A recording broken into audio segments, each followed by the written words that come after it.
Sorry, here's what happens now. The money counters and the videographer are on their way. In the meantime, you three get to watch the money.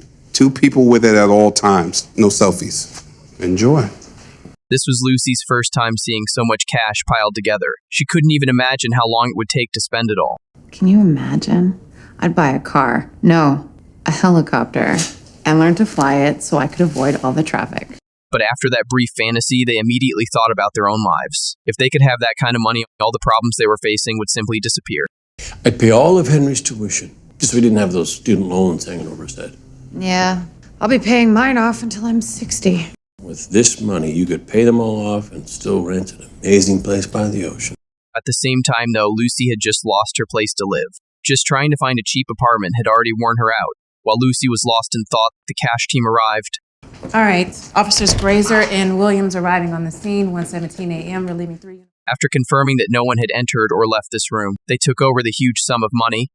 You coming? We might never see this much money again. If there's ever another raid and they need someone to sit and wait until the wee hours. The next morning, though, they were all called back to the station. The superintendent told them the cash they had guarded last night was short by a full $250,000. Let me remind you, an officer was recently convicted of third-degree official misconduct for taking $70 from a crime scene. He's serving 2 years behind bars. What do you think would happen to a cop who steals $250,000? But we didn't take it. We can all vouch for each other. Not good enough. And they were the only ones who had touched that money. According to regulations, they would all have to take a lie detector test. What if we decline? It's grounds for suspension, pending investigation, and possibly could lead to your termination.